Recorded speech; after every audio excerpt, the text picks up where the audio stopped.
right, so I had a few questions about closed guard and breaking down a posture. So we're going to focus today's lesson specifically on that and being able to get your regular straight arm bars plus your backside arm bars to your triangle swim. So I'm going to show you.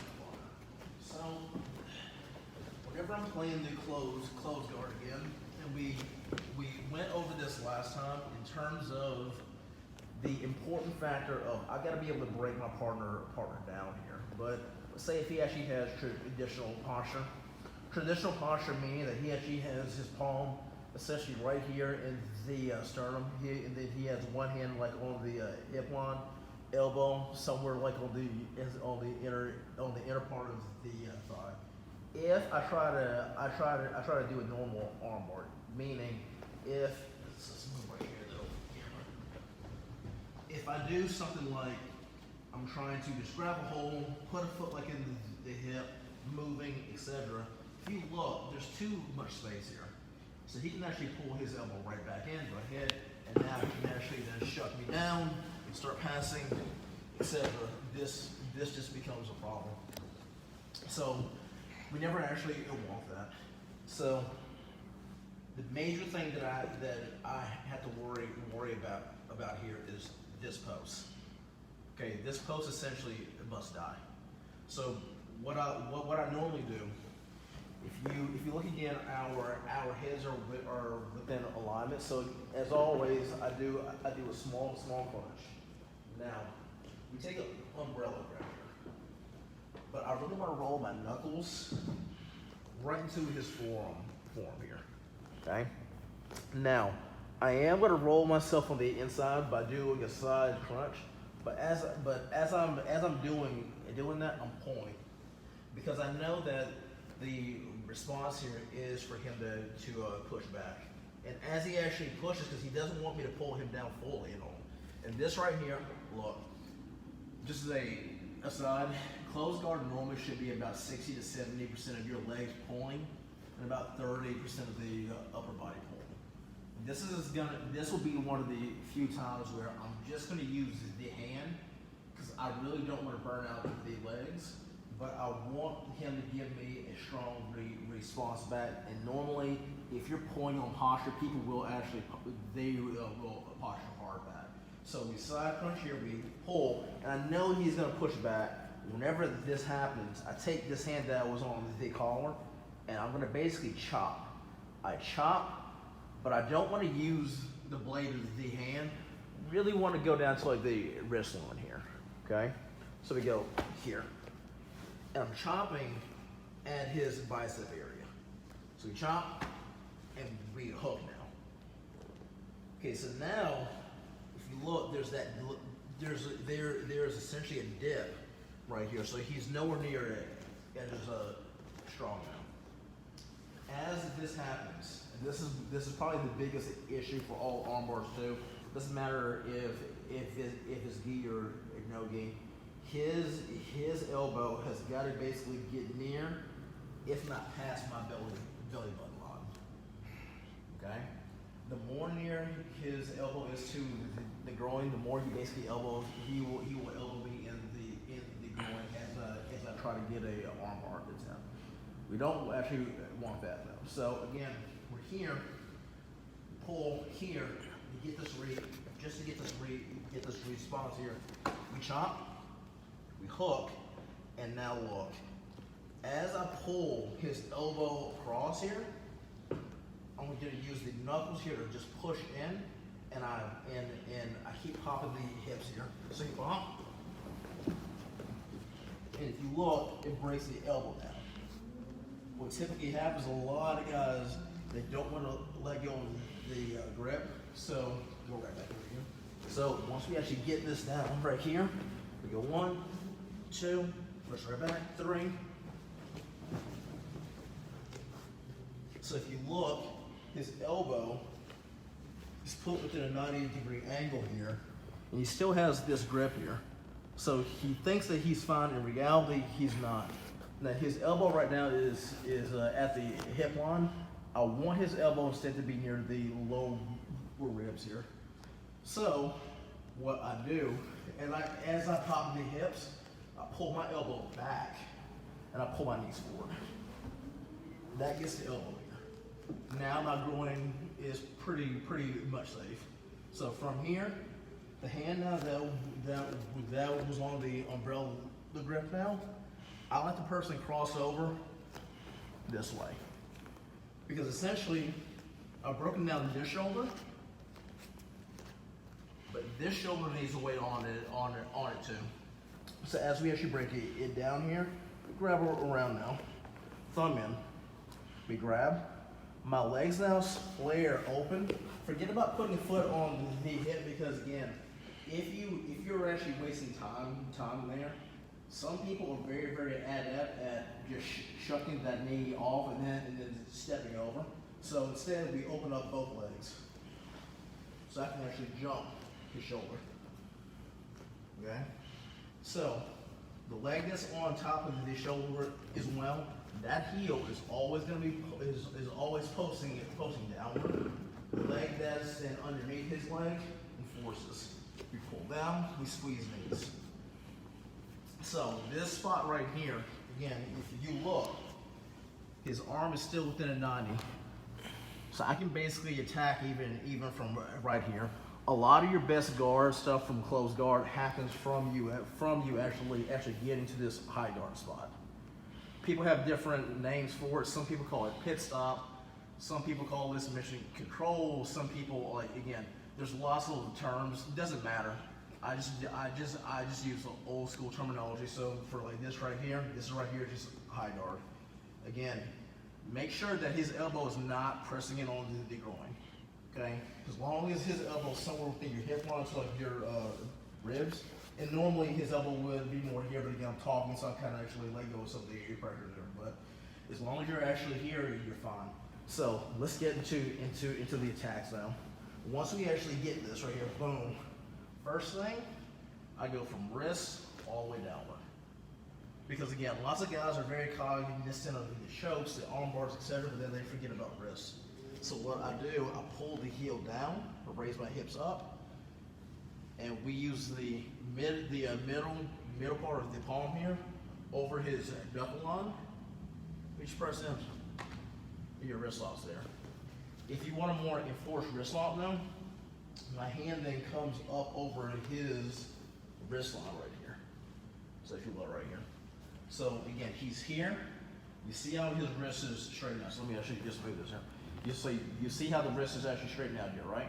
So I cover, and then we cover. Now as I raise up, when I turn in, you see how that actually turns, and it makes the wrist lock happen now. Okay? If, as you actually do this, he lets go and he tries to actually turn out, that's fine. We then cover this way. We push in again. Again, the mid part of the hand has to actually cover his knuckles here. Bam. So if I really want to attack right here, I've got to control below, and I always have to control above. Right here. Now two, go ahead and get your grip again now, please. There you go. You're fine. So if he's here, and again, we're here, let's say if I feel that it's too dangerous for me to actually go for the arm bar yet. That's fine. So from here, my hand that was on his elbow, it goes all the way across. I grab my own belt here. Okay.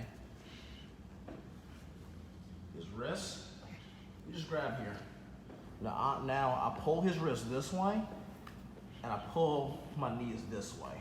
My head goes where his wrist goes, though. This gives me Americana here. So again, I'm not even actually unlocking the legs at all.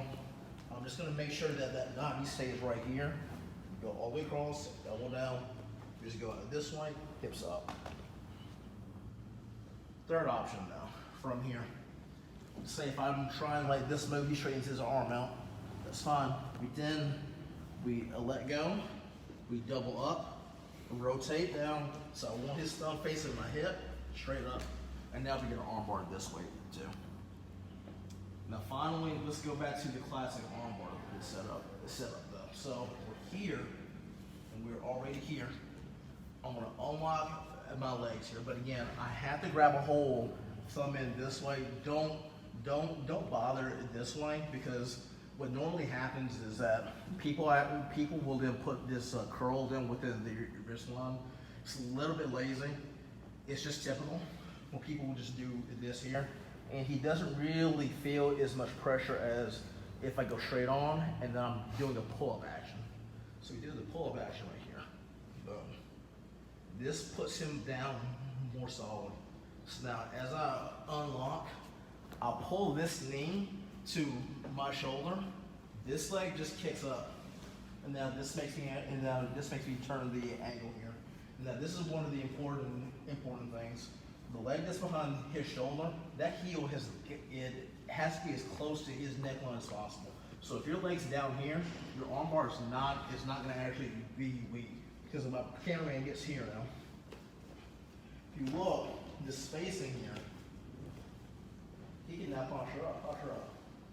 Yeah, so come back. But if you have this foot up high, chop it down, posture up. You have to have a weight here. Okay? You have to have a weight here. So again, locked up. We're here. Again, I'm pulling down here. I'm going to unlock. I pull this knee back. So this knee goes this way. Okay? This leg, though, kicks up and it chops, though. So again, we're here. This makes me turn this angle. Now my leg can then come over. Now, a few rules of thought here. Some people love to actually cross feet. I hate it in general. I like a little bit gi. With the gi, I don't, because people normally cross their feet wrong. So students of mine, they know I complain about this all the time. I don't want people crossing feet until they get their blue belt, because by then they should be able to know the difference now. If I cross my feet this way, where the leg that's over his head is on top of the cross right here, he can actually posture up and pull his arm out. And now he'll pass me. And this happens to a lot of people here, because again, there's no pressure on his neck here. So because of that, right back here. So because of that, there we go. So because of that, he can actually posture out. If you have to actually cross your feet because you feel secure here, that's fine. Again, this foot right here will be on the bottom of the cross. Now watch this. You flare this knee into his head. This knee pinches in that way. Now go ahead and actually posture up. It's hard because again now he has pressure on his neck now. Two hands go on the wrist and we finish it. Now, preferably I don't like to actually cross. I like keeping the feet uncrossed, because now it forces me to have to actually put pressure on his head. Again, one of the key components is always his ear has to be below my knee. If his ear is past the knee line, go ahead. You see how he actually gets out here. Come back down. If it's below my knee, so here's my knee, here's his ear, do that now, it's hard. And I'm pulling the heel down. Now, next thing. If I flare out a little bit too much, though, this way, it still gives him a little bit of opportunity to be able to actually do a posture in on me. Go ahead. See? And he can actually get out that way. So, you must pull the heel to your butt, and as you do that, and there are a variety of foot positionings here, but I'm pulling the heel down that way and flaring out this way. So you see that? Posture up now, please. It's hard. So from here, arm bar is going to be on. If I have my leg up even higher, what you could do then as well is just do more of a dynamic flare, meaning I want my feet pointing in the same direction here. Now try to actually get up. It's also harder. And again, finish arm bar. So again, those are your general finishes here on your straight arm bar, and we went over how to actually break a person down. So now let's actually look at another way of actually getting in. So we're here.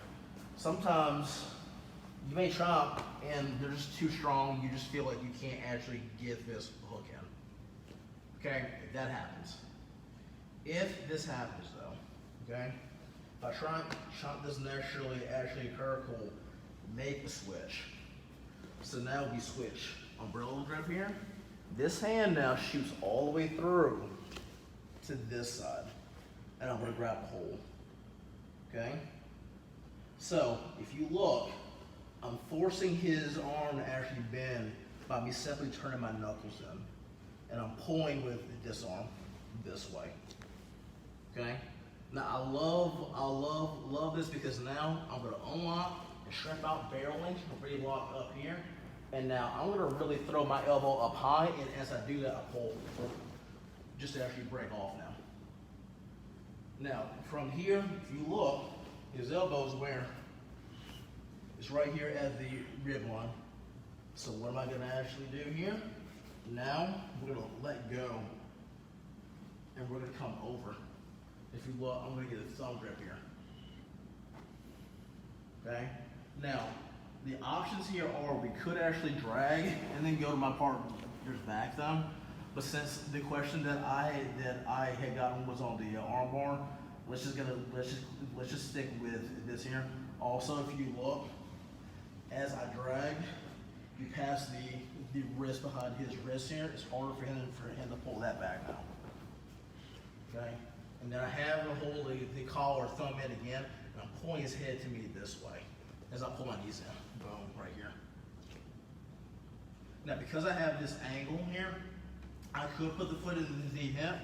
Instead, I don't. What I typically do now, I want to rotate this hand up this way as I barely push up to just jump again. And now we have this arm again.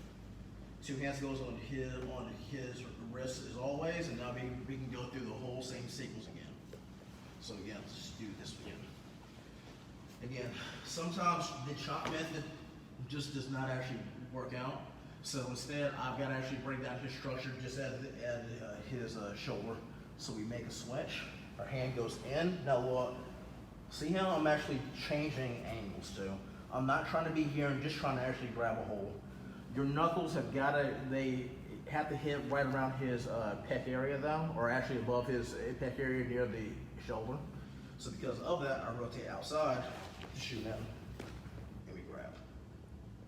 Okay, now, as I rotate back inside this one, this elbow swings up as I pull across, and I'm pulling.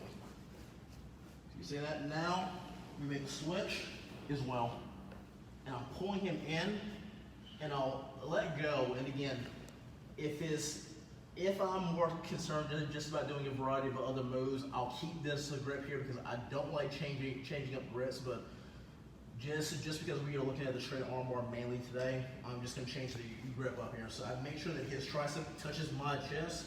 Now we make a switch. Because what most guys want to do, they want to actually posture up as it is. So as you really want to posture up, I'll pull you in just a little bit till I'll barely push you out and I'll open up and we'll make this jump again. Now we can actually grab a hold of the wrist. Now we can go back to all the same sequences as we did earlier. Now, if you look though, even after I get to the high guard, if you look, this arm is always in danger. So that's why I like having this leg up high because again, it typically forces your partner to have to make a 90-degree angle here. The best thing about it is that it gives me a gap. So if for whatever reason this is not working, let's say if I got super loose and now he's pulling this arm out, that's fine. We still have this now. So, no, that's fine. So, you saw how he pulled his arm out. Again, maybe you're tired, maybe you were just a little bit weak today, whatever. Maybe this is like your 8th roll, so now you're just not as fresh. That's fine. This arm is always going to be here. So, as he actually pulls this out, if you're not careful here, because if my camera gets right here, you should see how my hips are tilted here. He can now put his thumb all the way across right here. Right now, grab a hold. Now, push up to me. And then turn. He could actually pass me there. So come back. So once this happens right here, and I'm showing it this way because people get into this position and then they go, okay, I can get a triangle, and then they're basically amazed that they are actually passed. If I'm kind of tilted like this way, I'm not in a prime triangle spot yet, because again, this hip is off of the floor.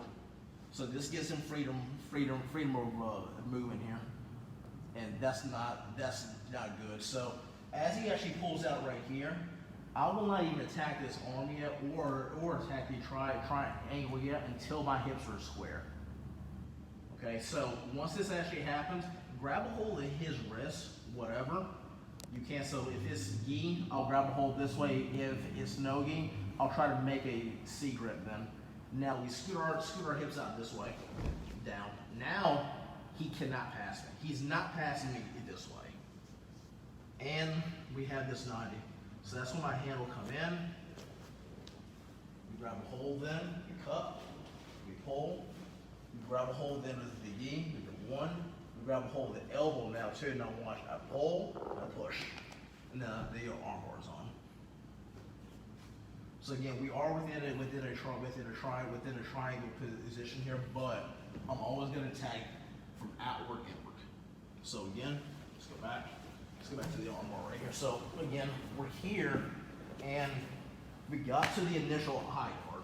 This is a great position here and all. I'm trying to do stuff with the arm, but maybe I do stuff like, and then I just leave more spacing open. Boom, this happens right here. Again, my hand has to meet anywhere from his bicep to his wrist line. I cannot let him connect this side. If so, he's passing me.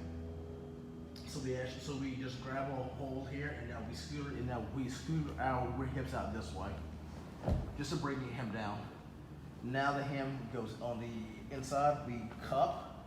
Other hand comes over, and then we enforce it. If he's grabbing hold of the belt or something hard, that's fine. Pull your knees in, flare this elbow out, and then push him out. You'll pop that grip off then.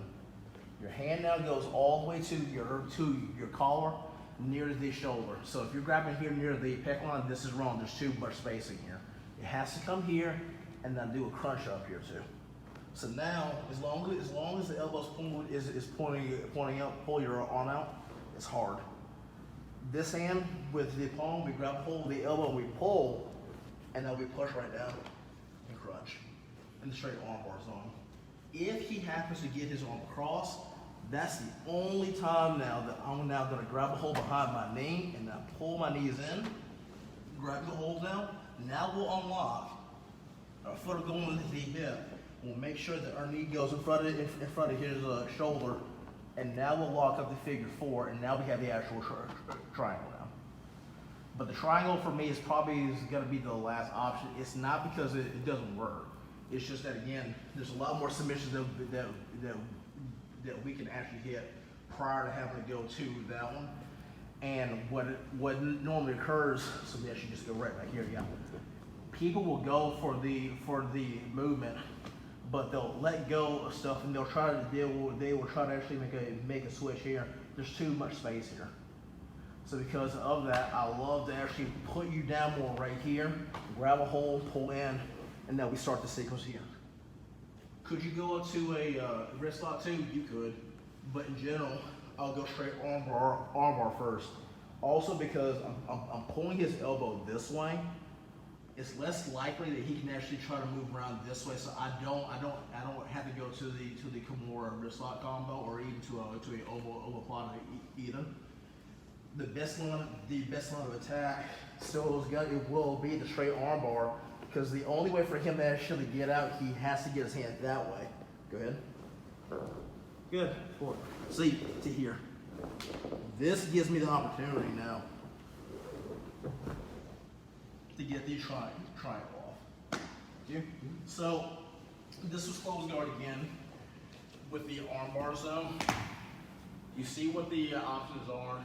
The biggest things are, again, you have to get to that high guard, but I will have to break his posture down. If you just throw your legs up at random, your partner actually has posture, there's no way that it will actually work out for you. So instead, we start breaking it down at the base. I showed you two ways here. With the second way, and we will hit that on Wednesday. I'm going to use that to go to back takes.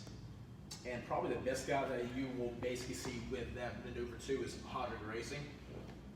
These two moves here, in fact, if you look at a lot of his closed guard stuff from whenever he was still actually competing, he used a lot of this for going to high guard, arm bar, or back takes. Triangles, applause, etc. are great too. And as long as you can actually control the space and the posture, these work. But getting to your high guard or getting to the back, to me at least, from like closed guard, that's the best things, because you're not going to put yourself in danger if you actually hit the sequence right. So I will see you guys on Wednesday. Peace out.